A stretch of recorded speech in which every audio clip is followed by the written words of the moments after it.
Hello बच्चों, क्या हाल चाल। Welcome to today session next pro organic challenger, जिसमें हम इस क्वेश्चन को सॉल्व करेंगे। और आपसे बोल रहा है कि अगर हमारे पास ये कंपाउंड है, चलिए स्टार्ट करते हैं। और आपको बोल रहा है कि Tn है total number of stereoisomers, An है ऑप्टिकली एक्टिव आइसोमर्स, Mn है meso isomers, then solve the equation. X और A1 में हमें कुछ एक रिलेशन निकालना है। सो लेट अस थिंक कि मान लो अपने पास ये कंपाउंड है ना, अपने पास ये कंपाउंड है एंड लेट अस से n की वैल्यू 0 है। तो n अगर 0 होगा तो ये इस तरीके से आ जाएगा CH3 और H। अब इसके टोटल स्टीरियो आइसोमर आप कैसे निकालोगे? एक CH3 इधर आ जाएगा, एक CH3 इधर आ जाएगा, एक CH3 इधर आ जाएगा। अब ये इनएक्टिव है, ऐसे आप कह सकते हो। ये कौन सा फॉर्म है? ये मीजो फॉर्म है, तो आपने इसको एक गिन लिया, ये ठीक है। अब उसके बाद आपने इसमें GI करा दिया। भाई टोटल स्टीरियो आइसोमर पूछ रहे हैं, तो मैंने ये लिया, मैंने ये ले लिया, मैंने ये ले लिया, ये ठीक है। तो ये वाला कैसा हो गया? ये भी मीजो हो गया। इसमें आप देखो प्लेन ऑफ सिमेट्री मिल रहा है और इसमें भी प्लेन ऑफ सिमेट्री मिल रहा है, तो ये भी मीजो फॉर्म हो गया, प्लेन ऑफ सिमेट्री है और इसीलिए ये भी इनएक्टिव हो गया। तो इसको मैं कितना गिनूंगा? 1। इसको कितना गिनूंगा? 1। अब आप सोचो, मैं यहाँ से GI करा रहा हूँ, लेट्स से मैंने ये लिया और मैंने इधर से GI करा दिया। नाउ दिस इज एक्टिव, इसमें POS COS नहीं है, ठीक है। तो अब ये मॉलिक्यूल कैसा हो जाएगा ऑप्टिकली? तो अब आप देखो इसके अंदर जो टोटल स्टीरियो आइसोमर्स है बेटा, टोटल स्टीरियो आइसोमर्स कितने आपके पास? टोटल 4 हो जाएंगे। अगर आप इसको ध्यान से देखोगे तो ये अपन ने मीजो बनाई, ये मीजो बनाई, ये एक्टिव हो गया है ना, 1+1 हो गया और ये आपका इस तरीके से हो गया। तो आपके पास टोटल एक्टिव स्टीरियो आइसोमर 4 होंगे। टोटल एक्टिव 2 हैं, इनएक्टिव 2 हैं, टोटल स्टीरियो आइसोमर 4 हैं। ये n इक्वल टू 0 है। अब तुम सोचो, अगर मैं n की वैल्यू क्या लेता हूँ? n की वैल्यू 2 लेता हूँ लेट्स से। अगर मैं n की वैल्यू E1 चलाता जाता हूँ उसके आगे, तो आप सोचो n की वैल्यू 2 में ऐसा आएगा। आपने ये लिया, ये लिया, 1 2 CH3H, तो SDSDS, मतलब ये सेम प्लेन में आएगा। और इसको मैं अब एक बनाता हूँ आपके लिए। लेट्स से मैंने इसको ऐसे लिया कि मेरे पास ये दोनों एक तरफ है ना, ये CH3H, ये CH3H, डबल बॉन्ड C। अब जिस प्लेन में ये दोनों है ना, जिस प्लेन में ये दोनों है, उसी प्लेन में आपका ये वाला CH3 भी आएगा। तो C double bond C, double bond C, और इसी प्लेन में आएगा ये CH3 और H, मतलब all these are in the same plane. अब आप देखो, क्या इसमें आपको POS मिल जाएगी? जी हाँ, इसमें आपको बीच में से POS मिल जाएगी and hence this is optically inactive. तो मीजोफॉर्म एक। उसके बाद क्या कर सकते हो तुम? अगर तुमने इसको पीछे कर दिया, नेक्स्ट वाला लेते हैं। इसमें आपने ये लिया let's say double bond C, double bond C, CH3 और H, और एक को मैंने लेट्स से पीछे कर दिया, CH3 H, H और CH3। Now this is active. अब देखो ये वाला एक्टिव हो गया, क्योंकि इसमें POS नहीं होगा तो 1+1, ये और इसका मिरर इमेज, तो एक्टिव 2 हो गए, ठीक है। अब तुम इसमें आगे और सोचो। अगर तुमसे कहता है कि मैं इसी में ही ऐसा लेता हूँ, CH3H, CH3H, double bond C, double bond C, H और CH3, इसको नीचे कर दिया तो यहाँ पे डिस्टेंस चेंज हो गई। आप देखो यहाँ पर जब अपन इसको ये करते हैं तो यहाँ पे डिस्टेंस चेंज हो गई है, ठीक है। और इनमें क्या प्रेजेंट हो गया? इनमें GI प्रेजेंट हो गया। तो ये भी इनएक्टिव है। देखो इसमें POS तो है ही बीच में से, अगर आप इसको देखोगे तो इसमें बीच में से क्या है? POS प्रेजेंट है, तो ये भी इनएक्टिव है। और ये कौन सा फॉर्म है? Meso form.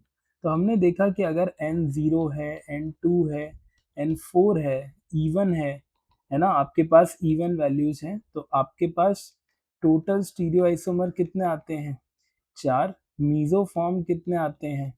2। एक्टिव फॉर्म कितने आते हैं? 2। Now let's turn to odd. अगर n 1 है, 3 है, 5 है एंड सो ऑन, तो मान लो, क्योंकि मेरे को इक्वेशन सॉल्व करनी है ना, तो मैं इसके सारे केसेस ले रहा हूँ। तो लेट्स से कि n की वैल्यू कितनी है? लेट्स से 1 है। तो अगर 1 है तो आपके पास कुछ ऐसा स्ट्रक्चर आएगा। ये लिया आपने, डबल बॉन्ड ये CH3 और H, ठीक है, SD मतलब ये डिफरेंट प्लेन्स में है। तो अगर मैं इसको कुछ ऐसे बनाता हूँ, पहला स्टीरियो आइसोमर देखो MEH और आपने ले लिया Me और H, और यहाँ SD मतलब ये डिफरेंट प्लेन्स में, अगर ये इस प्लेन में है तो दूसरा वाला इस प्लेन में होगा, ये इस प्लेन में होगा ये वाला, ठीक है, ये इस प्लेन में हो जाएगा, ठीक है। अब तुम यहाँ देखो, यहाँ पर ये करोगे इस प्लेन के अंदर, तो अभी इसके अंदर आपको POS नहीं मिलेगा। आप सोचो खुद, ये इस प्लेन में ही है, CH3H ये इस प्लेन में है, यहाँ पर ये है, यहाँ पर ये है। तो अगर आपने यहाँ से कट किया या ऐसे कट किया, you will not gate POS, COS नहीं है, तो this molecule is optically active. ये तो आप समझते हो। तो ये भी ले लिया, इसका मिरर भी ले लिया। और क्या कर सकते हो, अब इसमें इसको घुमा के तो कुछ नहीं दिख रहा, पर आप यहाँ पर ये कर सकते हो, double bond CH3H। Let's say मैंने इसको ऐसे कर दिया और इसको पीछे कर दिया, तो अब देखो इसके अंदर ये फिर एक्टिव हो जाएगा, तो ये क्या हो जाएगा 1+1। अच्छा, अगर आप इसको ऐसे बनाना चाहो तो ये ऐसे बनेगा, CH3, यहाँ पर CH3H और H और CH3, ये देखो। तो अभी ये CH3 इस कार्बन से इसकी डिस्टेंस कुछ है, अगर तुम उधर करोगे तो उस कार्बन से उसकी डिस्टेंस सेम रहेगी, है ना। तो इस वजह से यहाँ पे मैं ये नहीं कर रहा हूँ, इसका डायरेक्ट जब आप मिरर इमेज लोगे तो आपको इसका एनांशियोमर जरूर मिलेगा। ये देखो, आप ये ले लिया और ये ले लिया, डबल बॉन्ड C, यहाँ पर H, यहाँ पर CH3। बच्चे कहते हैं सर इसमें वो GI हो सकता है क्या? तो ये देखो, ये एक्चुअली इनैंशियोमर्स तो है ही, और साथ में देखो इसकी कॉन्फिग निकाल लो, ये कॉन्सेप्ट के लिए बता रहा हूँ ऐसी। इसकी कॉन्फिग निकाल लो तो ये क्या हो जाएगी 1 2, और ये आ रहा है, तो अगर तुम यहाँ लेते हो तो 1 हो गया, ये CH3, ये 1, उसके बाद I am sorry, this is 1, this is 2 and this is 3, ठीक है।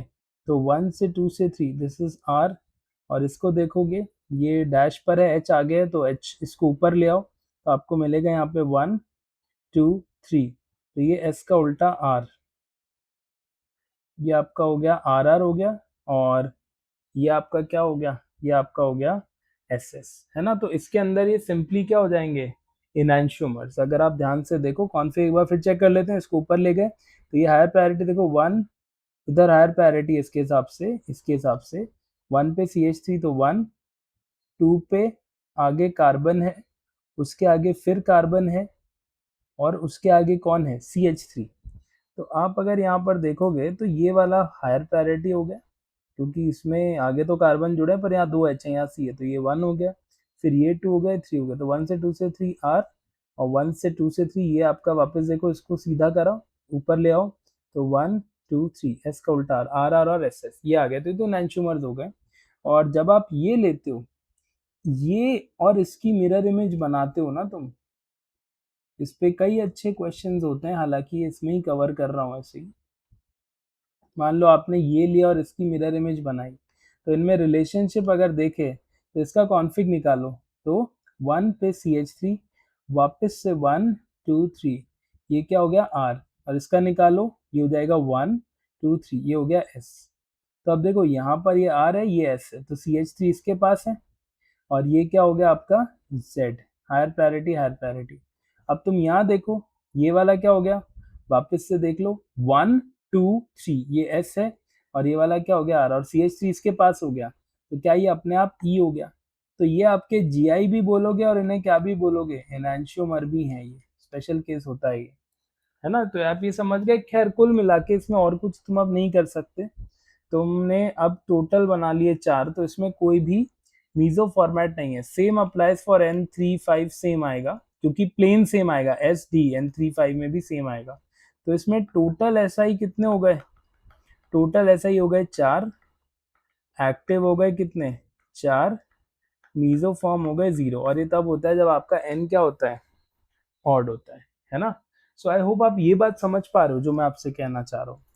अब चलो इस इक्वेशन पे आते हैं, जो आपको हमने इक्वेशन दी है, Tn x की पावर 2n T0, तो टोटल नंबर ऑफ स्टीरियोआइसोमर तो कुछ भी हो, Tn इज ऑलवेज 4, है ना, ये वैल्यूज यहाँ लिख दो। Tn इज क्या 4, T0 कितना है, आगे वाला पेज लेता हूँ।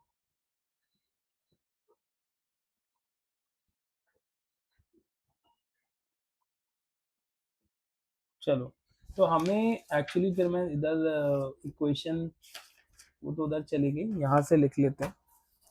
तो आपको क्या दिया है, आपको पूछा था सॉल्व Tn x की पावर 2n, ठीक है, माइनस T0 A1 x की power n plus A2 T3 M4 is equal to 0। तो Tn is always 4, T0 is again 4, A1 active 1, जब n बराबर 1 था तो एक्टिव कितने आए थे, तुम पीछे देखो, तो क्या चारों ही एक्टिव आए थे क्या जब n बराबर 1 था, तो एक में 4 आए थे। A2 जब n बराबर 2 था तो एक्टिव 2 ही आए थे और मीजोफॉर्म भी 2 ही आए थे, ये ठीक है। और T3 क्या है, ये A2 T3 M4, तो अच्छा T3 इज अगेन 4, टोटल तो 4 ही आएंगे।